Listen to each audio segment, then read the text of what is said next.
Holy reggae, Soulfyah reggae. I'm here to say, hear me now. This is a Soulfyah production.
Woo! Assalamu alaikum wa rahmatullahi wa barakatuh. To some of y'all, peace out to the rest of you. Y'all already know who it is and what it is, so hit the share button because the message is more important than the messenger. Now, I'm going to ask you all, is the music at this point too much? Is it drowning out my voice? It's pretty loud in my earphones, but is it drowning out my voice or am I easily audible?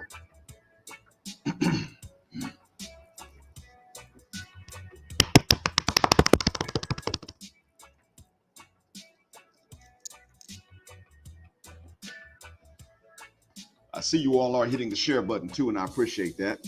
9 so far. And I imagine it's 8:38 in the morning in Central Time and 9:38 in the morning Eastern Time. All right, cool. Thanks a million.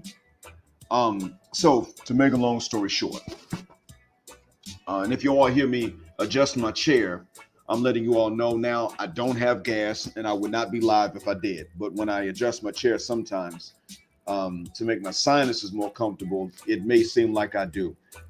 If you actually smell something, that's the music. So letting y'all know that right off the bat. So to make a long story short, Atlanta has been in a few jokes lately and in a few video titles, and it's been the subject of a few red pill relevant videos. And the first thing I'm going to state is that, in all honesty, Atlanta's been bad for Black families for a long time now. This is not something that is new. Atlanta has been, for more than 2 decades at this point, just nasty. If you think about the games that we all know have been played, I'll be the first to tell you that a lot of these games did not necessarily start in Atlanta, I'm pretty sure. The issue here is that going back as far as the 90s, maybe 30 years ago, somebody may be able to chime in and say, excuse me, Black, I was an adult 30 years ago and it was bad then. I can't say that I was an adult per se. I mean, physically, yeah, but legally and culturally and financially, I was not 30 years ago. But I can speak to 25 years at least. Between 25 and 30, it's been bad. Now, a lot of you know my own story about when I came up on the Gulf Coast. You know, ambiguous looking guy, going 3 years without a fight means that I had to make up for it by having 3 fights in 1 year, because we all know the stereotype. And if you are a Black male, especially back in the 90s, you were supposed to fight. And if not, you were supposed to look like you had fights all the time. But if you go 3 years with no fight and you ambiguous looking, then you know what? No, you had to just go ahead and either accept being treated as an inferior, especially by sisters, more so than by brothers, or you had to go ahead and make up for that. And sadly, it was a few dudes that really pushed my buttons. Sisters were frustrating, but they weren't picking fights in most cases. They just assumed that somebody else was. But some dudes, something to prove, they had to learn. And so, yeah, Blue Gotti, what's good, man? And the sad thing is, Blue Gotti, there's not really any shade of brothers that just has it easy. It's just that, unfortunately, different stereotypes are applied across the board. But, you know, ain't nobody going easy on you and me, and ain't nobody going easy on the ones that were fighting against you. But that's another topic for another day. Walaikum salam, Abdul Malik. Um, so I went across 3 different dudes' heads in a year. And I've told this story before about how it was that sisters in my hometown started finally treating me as an equal to other men. And I mean the select men. Finally, I was select. Phone calls I didn't, from girls that I didn't give my number to. But the thing was that when I moved away from the Gulf Coast to go to college in Atlanta, I started over. And as you all know, that means that sisters, and we're talking Spelmanites, started to they went back to making the same assumptions that the sisters in my hometown made till I knuckled up. Only now in Atlanta, I was around conscious brothers, and I was 18 and older, so there was no way I was going to start knuckling up just to get some draws. Because brothers ain't deserved that in Atlanta. That wasn't a problem. And they weren't causing fights. They weren't picking fights. I was just like, no. Brothers in Atlanta were about hustling, making that money. They weren't really about flexing for a rep per se, not that much. And sisters weren't really that demanding of it in Atlanta per se.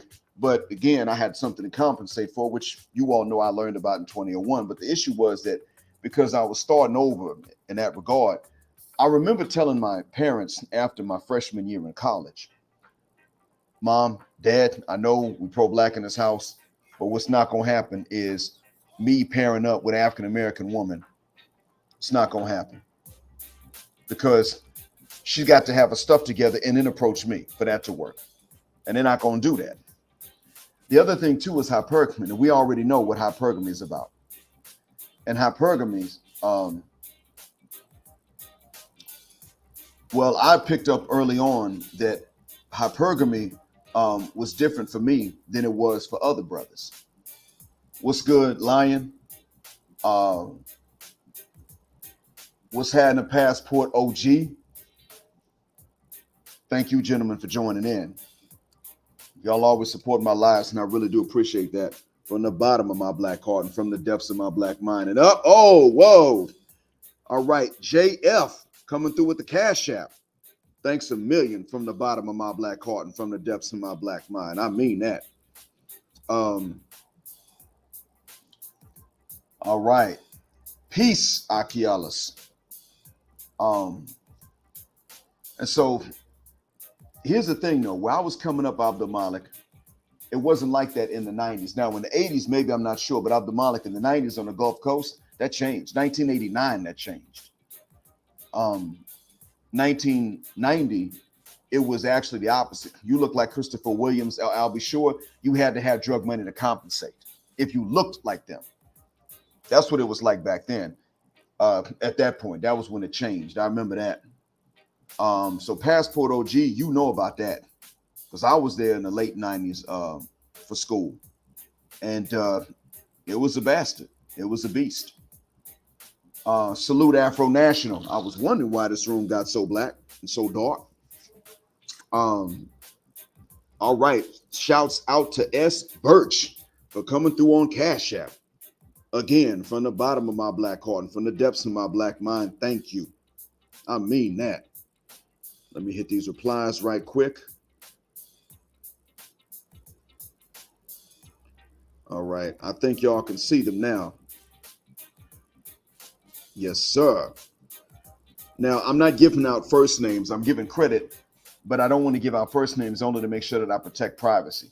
So because, of course, now if you send in Cash App and your name is, let's say your first name was more common than your last name, then I might give your first name and your last initial. But I will, in fact, try to protect everyone's privacy while still giving full credit. Because when you all do this, you're helping out several things. One, you're helping out a business. You're helping out, mainly you're helping out a business and several kids that will benefit from it. I will state this. When I went to Atlanta, I learned that first year that I was distrusted. And I wasn't necessarily sure what it was about. I was told that later on in 2001, and I'd already graduated by then. But I was told that I was not really trusted. And it wasn't necessarily because of what I'd done wrong. I just wasn't trusted. Oh, wow. Passport OG. Thank you, sir. Arigato gozaimasu. And well, I'm not sure if I got permission to say your first, your whole name, but Simba. You're about to see the response right now. I'll use that as a code if you don't mind, Simba, because I don't have permission to say the whole name. But again, from the bottom of my black heart and from the depths of my black mind, thank you both. Gracias and arigato gozaimasu and asante sana. I had to go back home and I had to tell my parents that summer after my freshman year that despite being raised pro-black, an African American sister was out of the question unless I was approached and she had her stuff together, which is exactly what sisters nowadays will tell you they will not do, especially if they have this stuff together. And when they say have their stuff together, it can be either what men actually want or what they think men want, either way. If they look nice, they ain't gonna do it. If they got their education going, they ain't gonna do it. They ain't openly checking for brothers like that. I mean, they ain't openly making approaches and trying to let you know that, you know what, you got their attention. None of that. That's who they are.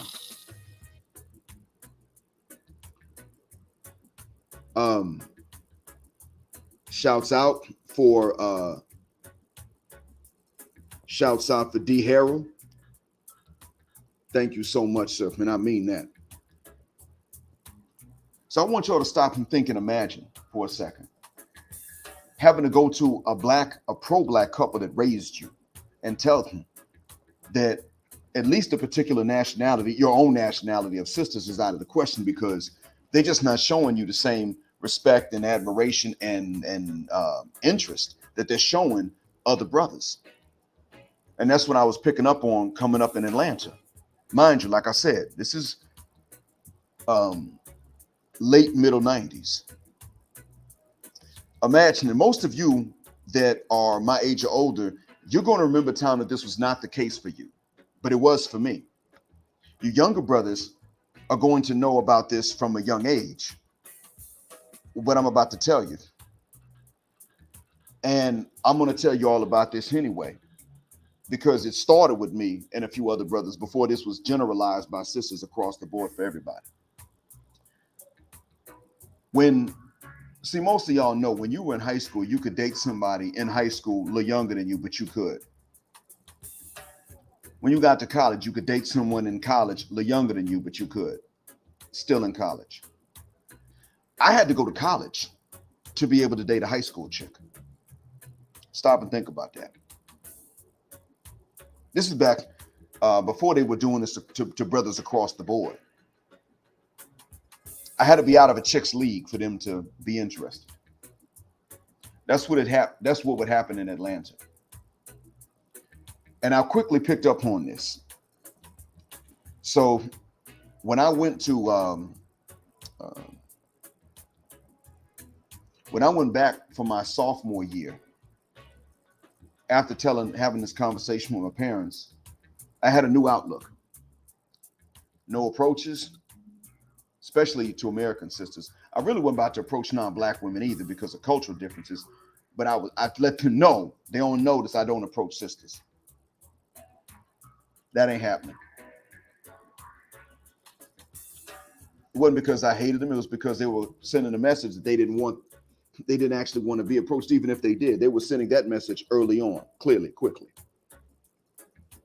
And I said, okay, you win. So the next thing that happened was that I was introduced to this chick from Baltimore. Ironically, she has the same first name as my current wife, because you know, Northeast, a lot of Arabic and Swahili names with a fad and with a trend. So her last name was Lawyer. Some of you, if you're from Baltimore, you may have met her. She was flighty, fleety. She may be a different person now. Maybe. I'm not sure. Walaikum salam, Southern Creole flavor. So what wound up being the case was that we went to Lenox for our first and last date. And some of you that are in Atlanta might remember that escalator in Lenox Mall that went up and down by the California Pizza Kitchen. I don't know if the California Pizza Kitchen is still in Lenox Mall, but I do know it was at that time. So she and I were going down those escalators. And I was joking around because, we want to date. I was just joking, being silly. And she said, "You're embarrassing me." And she was looking around all self-conscious. When I looked at her to see if she was joking or not, she was looking around all self-conscious. And I was like, wait a minute. What the cuss word did I do that was that embarrassing? I didn't get it. So I looked straight ahead in the direction we were going, which was down. And the brother was coming up the escalator on the other side with locks, looked at us and shook his head and looked back ahead of him. I said, wait, I don't know this. Oh, he thought we were a mixed couple. Got it. Okay. All right. Now, I've never looked like a white guy. I've never passed for that. Nobody ever said, "I thought you were white," until I came here to this country. And that's because Arabs think they're white. So I realized she was embarrassed by that. And this is without me being able to pass as white. I just didn't look like one of us. I said, oh, damn. Okay. All right. Or could have been that I just wasn't just a little bit too ambiguous looking for her. And the thing is, she was coming from Baltimore. So, in the Northeast at that time, they were somewhat desensitized to any kind of couple. But in the South, it wasn't that way. She probably never got this many looks, no matter who she was out with up north. But here we were in the Southeast, and people look. Even if they don't mean you any harm, they look. And I think that's what got her. And so that was our first and last time we ever went out.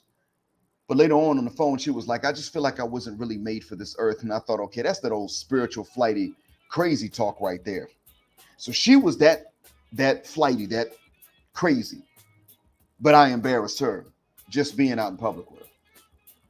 That's when I learned, okay, all standards for us, none for them.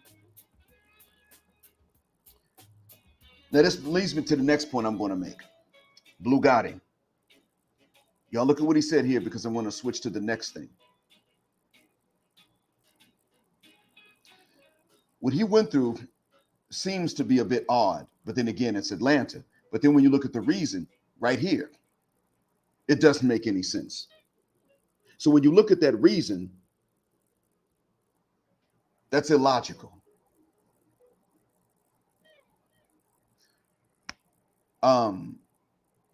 But that's real.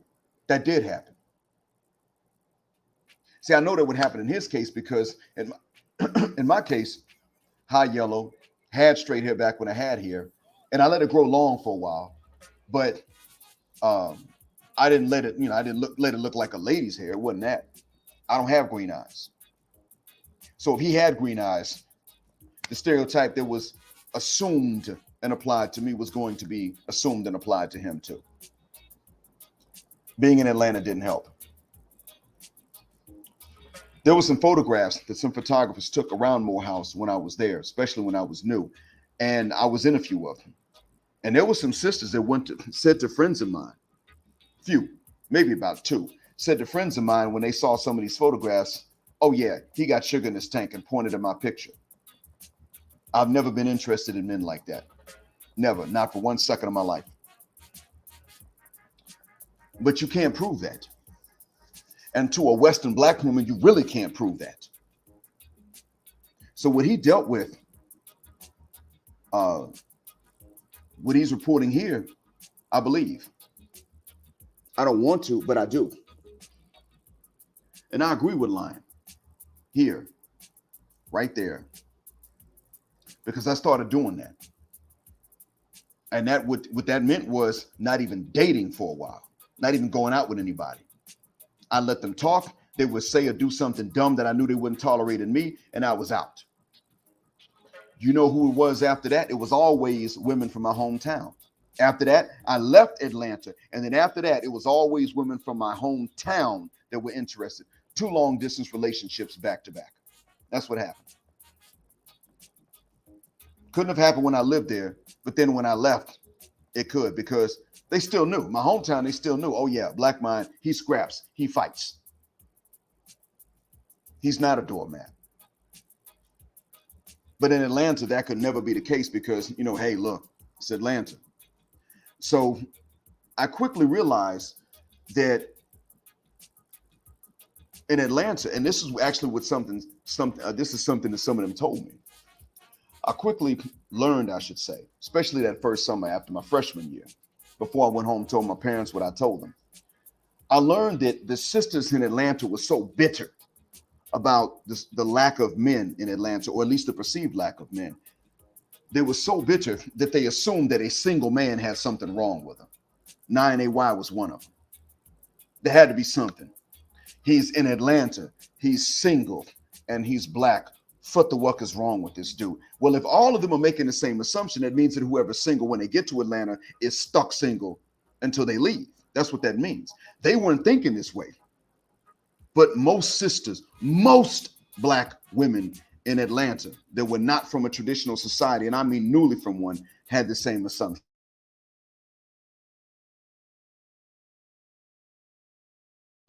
And here's the other thing. Right there, this is real. This is true. That's what sisters were doing. Now, we already know American sisters are good for that. Western sisters in general, really. But American sisters kind of lead. They lead in that.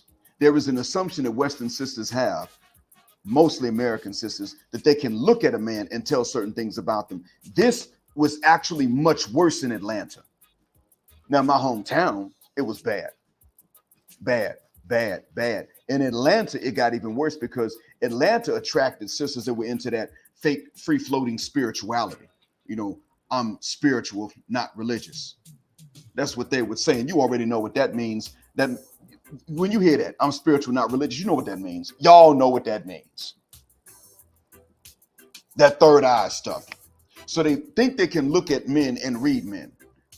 Even though they always wind up with men they regret being with, they still will sit up and tell you that. I can read people, girl. That man into this, that, and the other. I was like, really? Okay, all right. That's the case then. How come sisters back home on the continent didn't warn us about Master before he got there?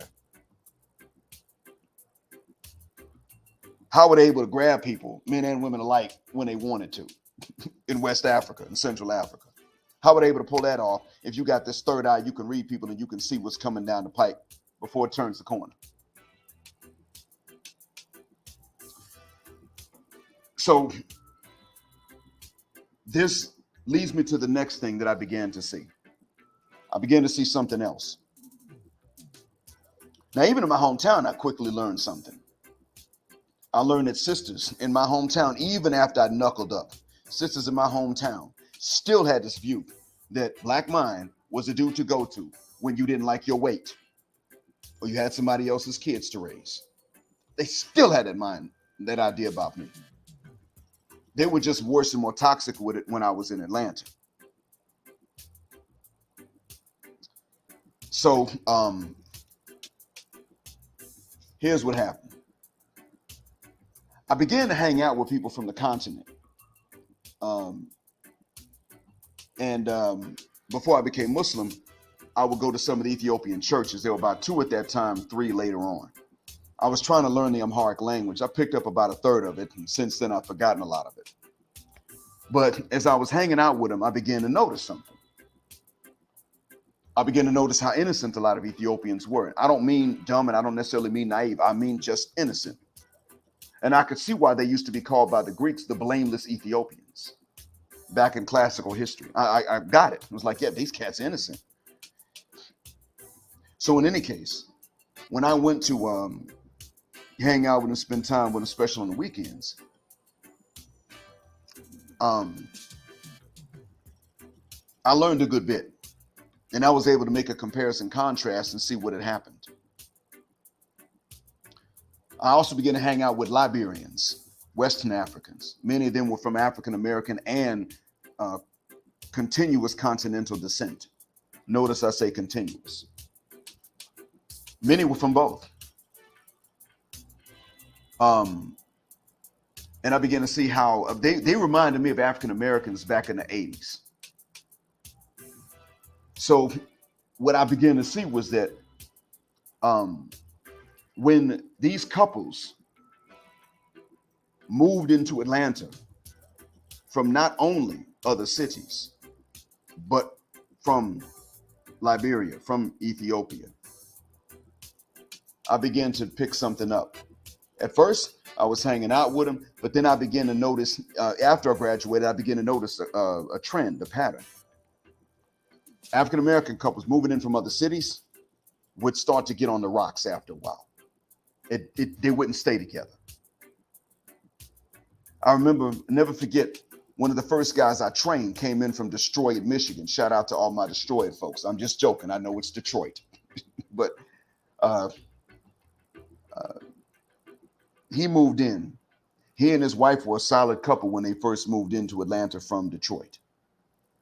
A few months later, about half a year later, I was being promoted to something else.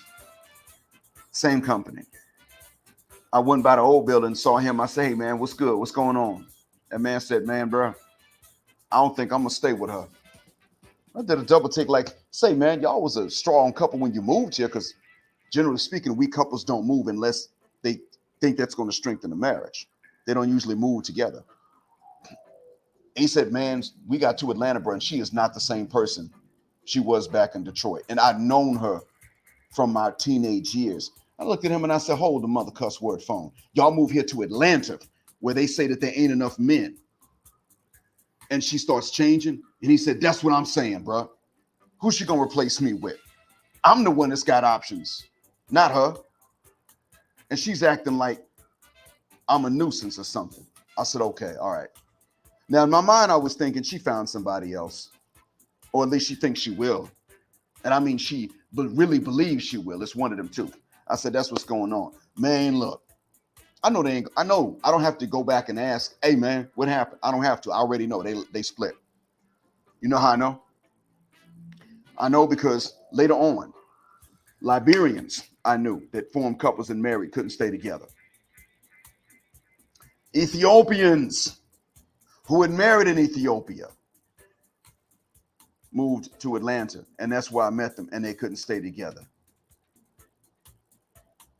I remember helping my man and his wife move, and while he was in the old place and she and I were moving some of the boxes into the new unit, she was like, that dude's stupid. I looked at her and I said, you don't have a conversation with me. Oh, I already told him he's stupid. He knows. I was like, yeah, but I'm still not supposed to hear you say that. I knew him first. What's going on? She said, well, technically you his brother's friend first. I said, yeah, his brother's friend. And he's had nothing but good to say about you. What's going on here? Later on, he walked up in, he said, were you two arguing? And I was like, nope. I didn't tell him what she said. And part of the reason was because the way he looked, it was like, yeah, she told you. And he didn't blame me. But the point is, they couldn't stay together. They were not the only ones I heard about splitting up. Later on, when I was Muslim, I began to see something. Muslim couples, not just from other cities in the States, but even from traditional countries, couldn't stay together. I never forget my man from Sudan. His wife left him. And he one day was telling me how she was just lying about everything because she just didn't want to be married no more. So she was lying so that she could cover her tracks and not seem to the other people like she just wanted to be a thought. But she did. And here's how I knew. I went to a halal pizza spot in Atlanta. She was there, hijab off and everything. And I was like, yo, I know who that is. She doesn't know I know, but I know. What's she doing without the hijab on like that? So what I'm realizing here is that Atlanta was just a place where we already know it's hard in America to stay together with somebody, couples, but Atlanta was a place where the process was accelerated and exacerbated. And we're talking about from the 90s they couldn't form. And then from the 2000s on, I began to see that when when couples that were already formed moved in, they couldn't stay that way.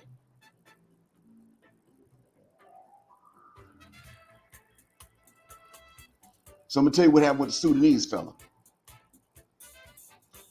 One day I saw him and he was missing a tooth, and I was like, "What the F?" He told me, "Yeah, man." He pointed to a Nigerian brother, and the Nigerian brother, he said, and mind you, Sudanese and Nigerians tend to get along okay, especially Muslim Nigerians and Sudanese. They tend to get along fine. So he said, "Yeah, man." He got in a fight with me, started a fight, struck me. I was like, "Yo, man, what the hell for?" And he said, "Because my wife told his wife that I was beating her. So he did it. I can't even blame him. He thought I was abusing my wife. Man, I never hit her." You understand? So the Nigerian man didn't just walk up and punch the guy from Sudan because he felt like it, because his wife told him what the Sudanese wife told his wife. Mind you, now his wife's Moroccan, or was. The Nigerian was married to a Moroccan woman. What the Nigerian man did not know was that the Moroccan woman was telling other people that she was going to leave him as soon as she got her citizenship. Because by being married to the Nigerian, who was a U.S. citizen, she could easily stay. And then when she could get a citizenship, she was done with him. Yeah, that's real. That leaked to me. But the Sudanese man was going through hell, pure D mother cuss word hell. His wife was leaving. She was getting the kids. She was lying to the people. She was lying to the courts. Some Western chick had gotten in her head and told her, "Girl, you can do better, sprinkle, sprinkle." I know. Y'all know who I'm talking about. I'm not saying it was that particular woman, but it was the same type of logic, same type of stuff being said to her. And that's exactly what wound up being the case. She said, "Okay, you know what? These Westernistas are right. I can do better. I can give me someone." And the thing she didn't realize was that while they might be simps, she was not going to be able to replace the father of her children, because she was a single mom and who insisted on keeping them kids. She was going to have to lie for another man to move in. If I lived in Atlanta right now and I knew if she had found someone, I would pull that man off to the side and say, "She did this to her last husband, and I know she lied." I would say that. I would clip block her all day just because right is right and wrong is wrong. So that's what Atlanta's been like for a long time. This is not anything new. It's not even 20 years old. It's older than that. And that's what I wanted you all to understand that I've seen. It's not just that I wanted to tell you that it's been bad for a long time. I wanted you to know why I say it's been bad for a long time. If I can see this stuff, and I'm the kind of guy that sisters routinely conspire to keep sheltered and naive as much as they can, then what can other brothers see from whom sisters keep less secrets, fewer secrets? You see where I'm going with this now. I used to think that forming a black family in my hometown was impossible because of the small minds. When I went to Atlanta, one of the first things that was easy to notice was that Atlanta women look better than women in the Gulf Coast, right off the bat. That was an easy thing to pick up on. One of the first things I should have learned, it took me a while to figure it out, but one of the first things I should have learned is that because they look better, they were going to have even worse attitudes. More exposure, but worse attitudes. Far worse. I'm going to tell you what that influence was, though, and I'm going to explain the mechanism behind it, because I did see this play out too. And this is what happened.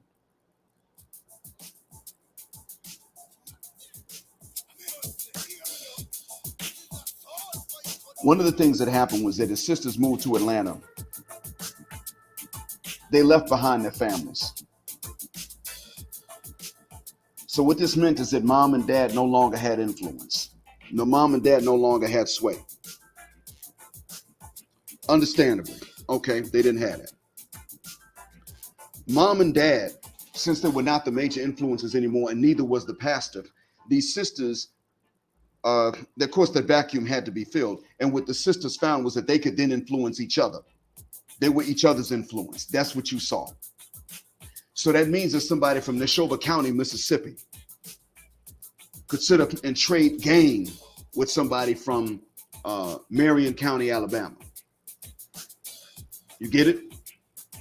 Whatever games they specialized in Arkansas, in a particular place in Arkansas, now we're being traded with somebody or with somebody who knew the games from, let's say, Sumter County in South Carolina. You see now where this is going. Atlanta was not by any means the only place where these things and these games were played and these things went on, but it became the place where they all traded notes. It's like a prison.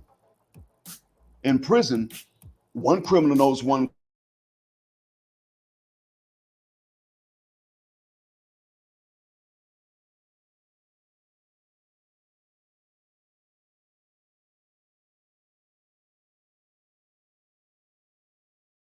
listening to each other.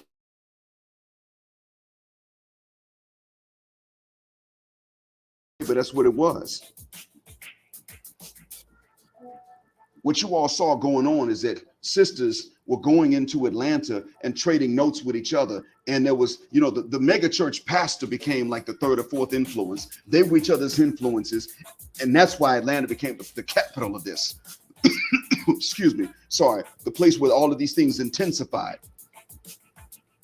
And the first wave of sisters that moved to Atlanta, they moved not so much to find freedom, but to find opportunities.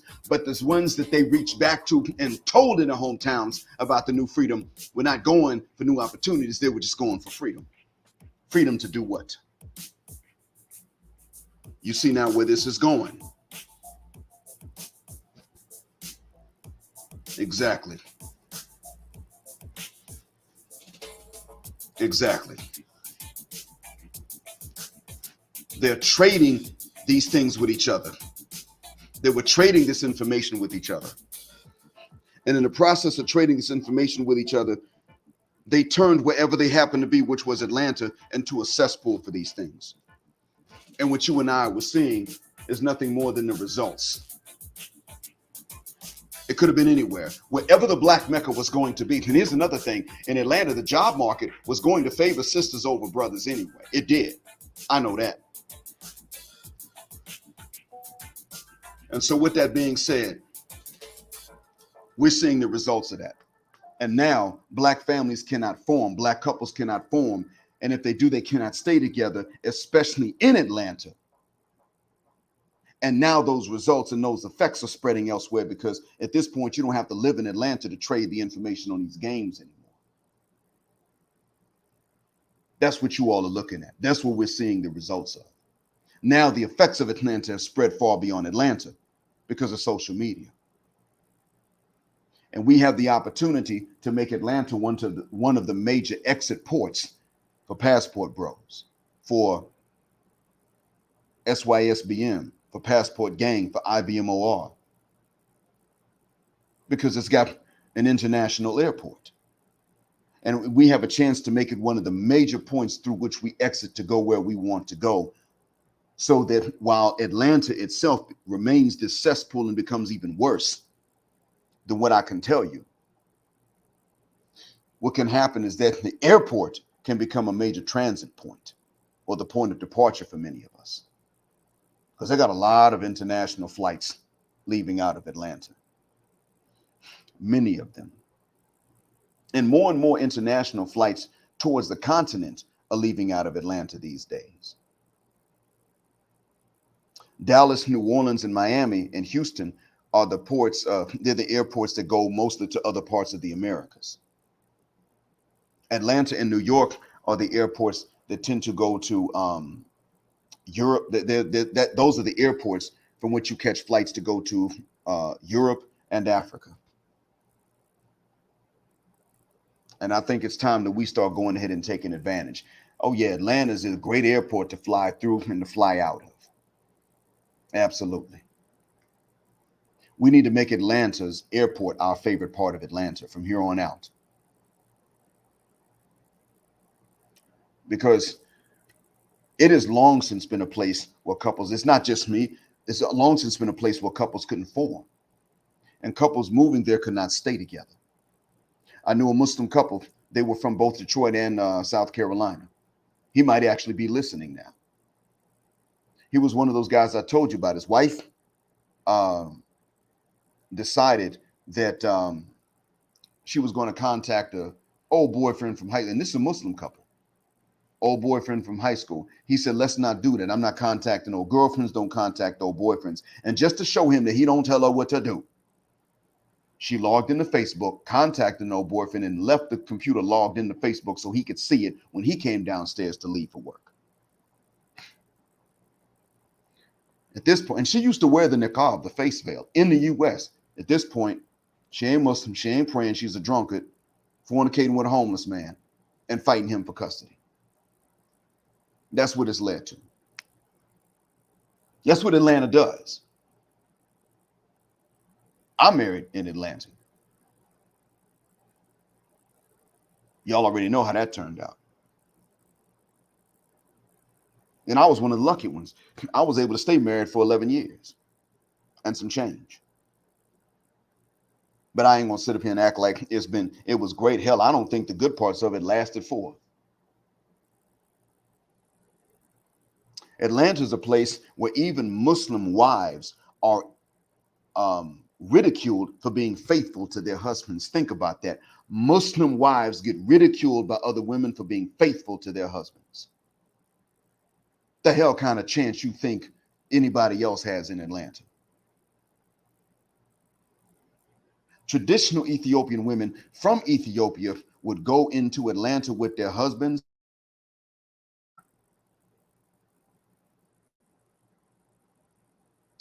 They would have kids turn around and say, I just can't respect him no more, and bounce. Now, who the hell you think was in their ear telling them that they could do that? Them single mamas, Boom Chic and Bon Quisha and them, as well as Karen, Becky, and Amber. Oh, girl, this is America. Don't worry, you don't have to stay for the children. You can get custody and you can get a good stepdad for them. Just stepdaddy shopping. I know, girl. And for whatever reason, they wouldn't stop and say, wait a minute, you married? Did you remarry afterwards?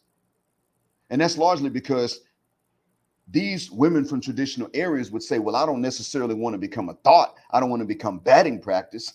But the women from the States that were in Atlanta didn't mind that as much. The Western raised women, they just didn't want to be thoughts and batting practice for regular dudes like you and me. That's the only thing that bothered them.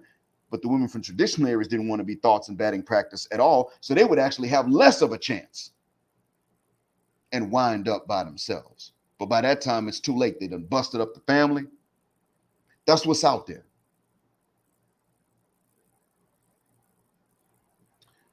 To be honest with you, Blue Gotti, what you just said right now, here, and that's what he meant, y'all. We've been thinking that. We've been thinking that. I have been thinking there's something about the place that's cursed. I thought that about my hometown for a long time, but after a while, it seemed to be worse and worse and more in Atlanta. And what Royce J was saying just now said, that's even more so. See, the issue with that was that women were sitting up there just assuming that most dudes were that. They weren't looking at the fact that 10% of the populations, 10% of most populations at the most are that way. And therefore, it's not likely, even in Atlanta, it's not likely that a guy's that way. They weren't looking at that. They were just looking at, you're black, you're in Atlanta, and you're by yourself. Okay, so I know where this is going.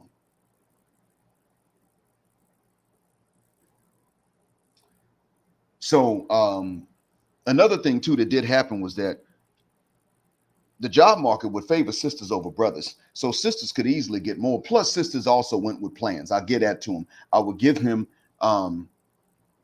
credit for that. Sisters would move to Atlanta with a plan, some kind of license, some sort of professional license or credentials that they could transfer into Georgia, or they were recognized in Georgia, and they would have a friend and somebody they could go and stay with till they got on their feet. I'd give them credit for that. And they could get jobs too. Brothers was just like, man, I'm just going to go down to, they just hopping in a car somewhere, getting on the bus, just getting out. Where do I sign up?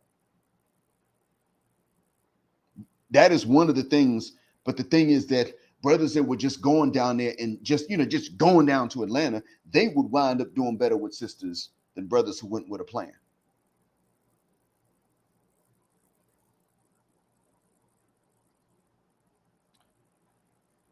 So you went there responsibly. Like I went for school. I didn't just show up, okay, where I sign up. I went for school. You went there responsibly, or you transferred with a company or something, and you could transfer with your family, and guess what would happen? You lose your wife.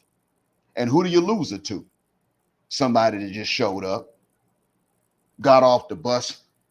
Where we sign up at? Where the hoes at? I need a place to stay.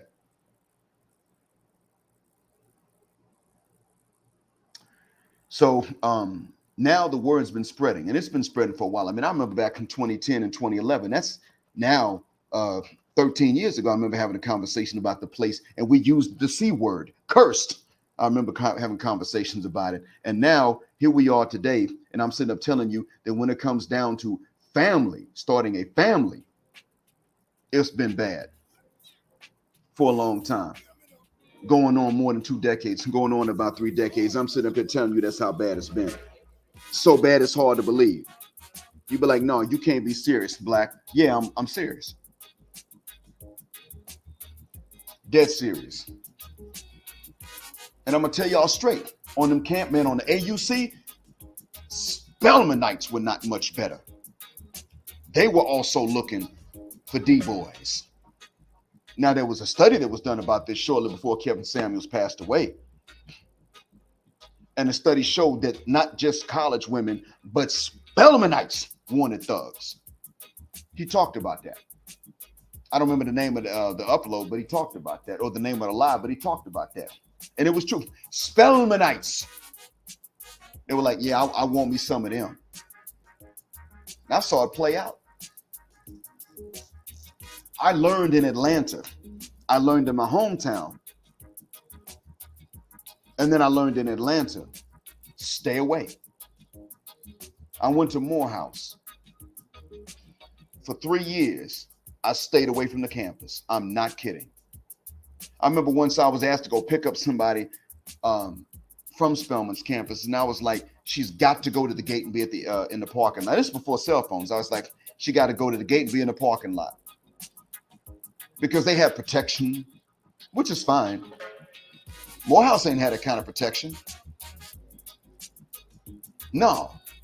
I could be in my room. A chick I wasn't interested in could just start knocking on my door. But for me, if I was asked to go meet someone at Spelman, they had protection. And I had to answer for going there. I had to learn that. So I learned to shuck up around sisters. I learned to keep a distance, respectful distance from the front gate of Spelman. These were lessons that were reinforced to me if I just got too close by accident. I learned this. I wasn't the only one to learn it. I was one of the first, but I wasn't the only one. And now you got the younger sisters of these same women that taught me these lessons, talking about how come men ain't approaching. You taught them not to. You said don't do it. And Atlanta was one of the epicenters of this. Especially, a lot of boob jobs are in Atlanta. A lot of chest augmentations are purchased in Atlanta. I'm actually related to one of the plastic surgeons that used to do them. He might still do them. I don't know. They're pretty common. They're pretty common. And I noticed early on that when chicks got work done, they could not maintain the same attitude. I saw that even there. So I'm telling you all that, and this is, We're talking 96 and on. I'm letting you all know that what's happening in Atlanta, not only has it been bad for a while, but I want you all to understand that that's one of the places from which a lot of the games are coming that you're seeing. Now, I'm pretty sure that there's some other urban cities that are other urban centers that are as bad, but I want you to know that Atlanta is one of the epicenters of it. It's one of the sources. I want y'all to realize that. I want you to know that what's in the States and the UK and Canada and Australia is being exported into traditional areas as best it can be. But I want you to know also that within the United States, Atlanta's one of the sources of this. I want y'all to realize that too. Don't sleep on that. There's more. It's not the only place, but it's one of the main ones. As far as Black America is concerned, it absolutely is one. Now, I know that New Orleans is a fairly bad epicenter. When I say epicenter, I mean not just a place where these things happen, but also a place from which they're exported. Hybristophilia, Hybristomania is concentrated along the Gulf Coast in general. New Orleans is one of the places from which it's been exported. This whole thing of, I want me a killer, you got to have 3 bodies. New Orleans is one of its epicenters. It's not the only place, I know. It's one of its epicenters because it was far worse there. Hybristophilia and Hybristomania was actually far worse there than it was in Atlanta, even when I moved to Atlanta. It's just that it was still in Atlanta. So I'm just letting y'all know, it's not new. Social media has allowed us to get and gather more information sooner than what we used to be able to gather information. All we got to do now is share the information about Atlanta, about Macon County, both Alabama and Georgia, as examples. Pensacola, Fayetteville, Arkansas, Chattanooga, Nashville, Charlotte. We need to utilize social media the way that these broads are utilizing it so that they can export the games to other places just to make it worse. We need to start utilizing social media as best we can to start comparing notes about different places. I hope that what I've said has been a benefit. I mean that, because you all have benefited me today a lot. Right now, I need to go ahead and coordinate with my wife because she's supposed to travel tomorrow. So I'm going to coordinate some travel plans with her, Lord willing. And I need to record a lesson that I'm going to sell to some of the students here. So I do have to make a run now, and I haven't even started dinner yet. It's evening time here. It's 5:30 p.m. in Riyadh. So I got to get some things ready before I got to go to work tomorrow. But thank you all a million times over from the bottom of my black heart and from the depths of my black mind. And I really appreciate y'all coming through financially too. And the next time I find some information that I think could benefit you all, and it might take a long time, too long for a recording, then I'll go live again. I'll try to give y'all a further advance notice this time though. This time there were 45 of you. And I really appreciate you all coming through like that. I mean that. 45 of y'all. That means y'all were the first ones were hitting the share buttons. So that being said, as always, black heart, black mind, blackout, assalamu alaikum, and black heterosexual and non-select male power just because they don't like it. And black patriarchy until extinction or judgment day. Thank you all for flying with me on Jet Black Airways, where jet black is also a verb. Keep jet black with me till the wings and the wheels fall off and the flaps give out. Gender justice forever.